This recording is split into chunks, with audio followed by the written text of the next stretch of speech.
अक्सर देखा जाता है कि त्योहारी सीजन और फसल कटाई के समय प्रदूषण इतना बढ़ जाता है कि आंखों में जलन व सांस लेना भी दुभर हो जाता है। देश की राजधानी दिल्ली व हरियाणा प्रदेश में इन दिनों पर्यावरण प्रदूषण का असर देखा जा रहा है। प्रदेश के कुछ जिलों में AIQ 300 के पार चला गया। दरअसल दीपावली पर्व पर घरों से निकलने वाले कचरे को जलाना व फसल कटाई के बाद पराली को जलाना पर्यावरण प्रदूषण के कारक है। इसके साथ ही पर्यावरण को प्रभावित करने वाले अन्य कारण भी हैं। बढ़ते प्रदूषण से स्वास्थ्य से संबंधित बीमारियों पर खतरा बढ़ा रहता है।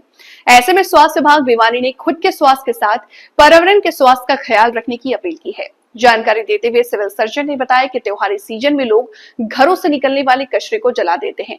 ऐसा हरगिज ना करें, क्योंकि इससे धुएं से निकलने वाले 250 से अधिक पदार्थ हमारे स्वास्थ्य को प्रभावित करते हैं। दूसरी तरफ फसल कटाई के बाद पराली जलाना व पटाखे जलाने से पर्यावरण प्रदूषण बढ़ता है। इसके चलते सांस से संबंधित बीमारियां भी बढ़ जाती है। परिवार का कोई भी व्यक्ति बीमारी होता है तो त्योहार में भी खलल पड़ता है। उन्होंने कहा कि कचरे को जलाए नहीं, बल्कि इसका प्रबंध करें ताकि पर्यावरण दूषित ना हो। उन्होंने कहा कि पर्यावरण व स्वास्थ्य दोनों का ध्यान रखें, त्योहारी सीजन में सावधानी बरतें। इसके अलावा स्वास्थ्य से संबंधित कोई भी बीमारी होती है तो डॉक्टर की सलाह जरूर लें। और जब पोल्यूशन जो बढ़ने का कारण है मुख्यतः क्योंकि हम एक दूसरे के घर में गिफ्ट देने के लिए व्हीकल का प्रयोग ज़्यादा हुआ है। दूसरा, हम साफ़ सफाई के लिए कुछ लोगों ने कूड़ा भी जलाने की कोशिश करके इसमें पोल्यूशन हुआ है। और दिवाली के समय परमिशन मिलने के बाद पटाखों का भी इसमें हाथ है, जिसकी वजह से हमारा जो AQI है जो शाम के टाइम दिवाली के 500 से ऊपर हो गया, जिसकी हमारे जो 10-12 ज़िले हरियाणा के वो गैस चैम्बर में बन गए। इसमें जो मुख्यतः जो बीमारियां होती हैं ज़्यादा एयर पोल्यूशन की वजह से, उसमें हमारी आँखों में जलन होना, गला ख़राब होना और रेस्पिरेटरी की जो डिजीज़ होती हैं जैसे अस्थमा है, COPD है, एम्फाइसीमा है, उनको ऑब्जर्वेशन होना।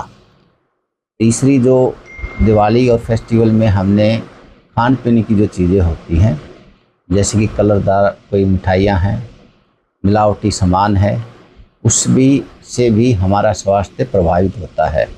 तो अब मैं आपको सभी जनता को, खास करके जो बच्चे हैं, वो एयर पोल्यूशन के समय घूमने अभी 5-4 दिन ना जाएं। और इसको कम करने के जो तरीके हैं, या मास्क लगा करके जाएं जाना पड़े तो, और अपने एरिया में इसको वाटर के साथ, वाटर की गन आती है उसके द्वारा या पानी का छिड़काव से हम इसको पोल्यूशन को कम कर सकते हैं। तीसरी यह है कि जो हम अपर रेस्पिरेटरी के कारण जो गला ख़राब होता है, छींकें आती हैं, उसको एक आदमी से दूसरे आदमी में ना फैले, उसमें कफ एटिकेट्स का प्रयोग करें। कफ एटिकेट्स का प्रयोग यही होता है कि सोशल डिस्टेंस मेंटेन करें, खांसते और छींकते टाइम में रुमाल का प्रयोग करें। इसमें हम घर की बनाई हुई चीज़ें ज़्यादा प्रयोग करें, प्रोटीन चीज़ें वो ज़्यादा का सेवन करें।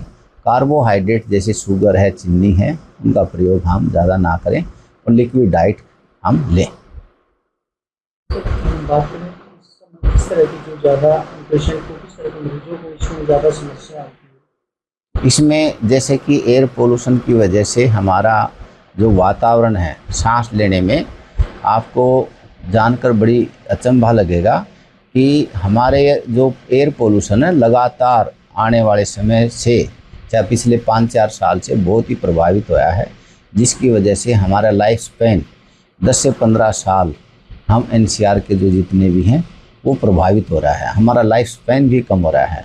तो ये हमारा जो पर्यावरण है इसके लिए हम ही जिम्मेदार हैं, और जिम्मेदारी को समझते हुए हम इसको जो कारण होते हैं एयर पोल्यूशन के, कि अगर मान लो आदमी एक है, उसको गाड़ी को प्रयोग ना करना चाहिए। हम नज़दीक है तो उसमें पैदल जा कर के भी उनसे मिल सकते हैं, या हम साइकिल का प्रयोग कर सकते हैं। तो ये जो दिखावा का जो प्रचलन है, ज़्यादा गाड़ियों का यूज करना और जो कूड़ा जलाना, ये हमारे जो प्रशासन ने पराली को तो बहुत हद तक इसको कम किया है। तकरीबन अभी तक कोई ऐसी सूचना नहीं आई है क्योंकि पराली के लगाया है, लेकिन एयर पोल्यूशन की बार बहुत ज़्यादा हुआ है। और आपके सहयोग से अगर हम उसको वाटर गन के द्वारा, पानी के छिड़काव के द्वारा ऐसे करेंगे, 1-2 दिन में डाउन भी आ जाएगा। और हम 2 या 3 दिन तक अपने बच्चों का और बूढ़े के जिसके खांसी COPD के मरीज हैं उनको बाहर ना जाने दें। और कई बार पेशेंट को बुखार हो जाता है, खांसी हो जाती है, अनक्वालिफाइड डॉक्टर से ना दिखाएं। अननेसेसरी स्टेरॉयड है, एंटीबायोटिक का प्रयोग ना करें। क्वालिफाइड डॉक्टर से जा करके इनहेलेशन थेरेपी है उसको आप यूज में लाएंगे तो उसके साइड इफ़ेक्ट ना के बराबर होते हैं और मरीजों को सिम्टोमेटिक ट्रीटमेंट ज़्यादा मिलता है।